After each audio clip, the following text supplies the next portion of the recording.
السلام عليكم ورحمة الله وبركاته. ازيكم يا حبايب قلبي؟ عاملين ايه؟ صلوا على النبي. اللي ما اشتركش في القناة يشترك ويفعل زر الجرس ويدوس لايك عشان يوصل له كل جديد.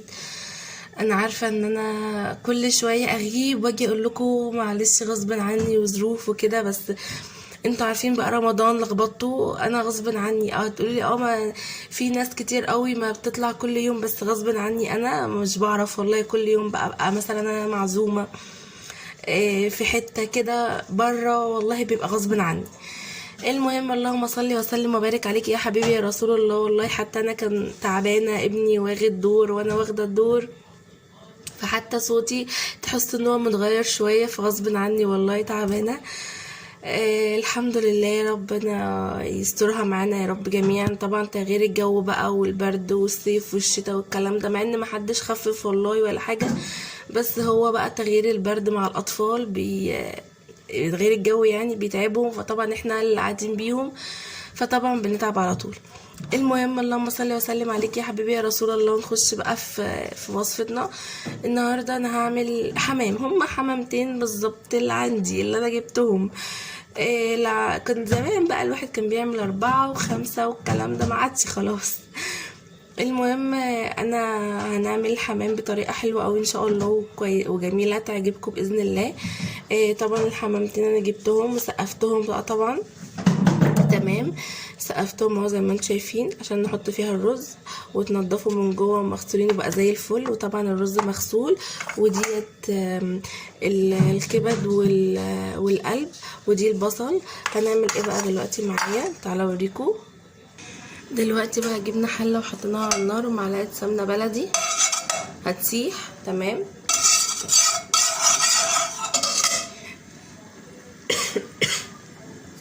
ننزل عليها بالبصل. انا مش مكتره بصل عشان مثلا القولون مش عارف ايه، محدش يبقى تعبان بيه يعني. هنشوح البصل مش هندبله، هنشوحه بس.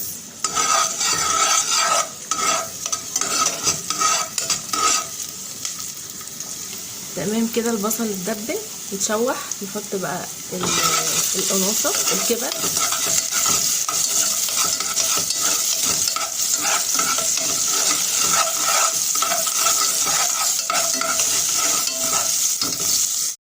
بصوا بقى. ده بقى الرز بعد ما طلع هون، طبعا بارد خالص، لازم يبقى بارد عشان خاطر لما نحشيه في قلب الحمام ما يفرقعش.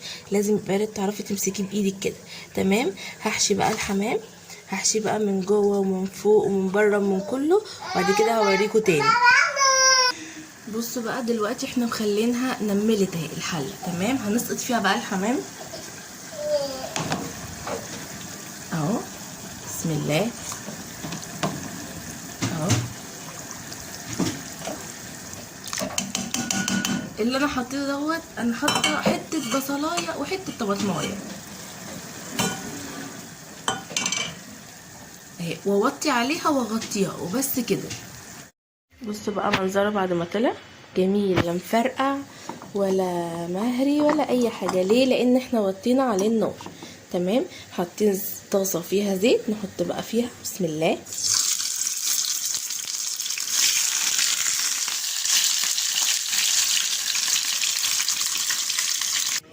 وده بقى منظر الاكل، المكرونه بتاعتنا الجميله حمراء، وده الحمام بتاعنا بعد ما اتحمر اهو. دي الشوربه بتاعت الحمام. طبعا انا ما بحبش ارميها ابدا، ما اعرفش الناس اللي بترميها دي ازاي، ده بتبقى طعمها جميل قوي تشربيها كده، مفيده جدا على فكره. وده المكرونه والحمام، ودي اكلتنا النهارده البسيطه الخفيفه. كل سنه وانتم طيبين. خلاص الفجر، قصدي انا اسفه، المغرب هيأذن، المدفع ضرب. كل سنه وانتم طيبين، رمضان كريم. صوما مقبولا وافطارا شهيا. يلا بقى نفطر كلنا مع بعض، وكل سنه وانتم طيبين ومع الف سلامه.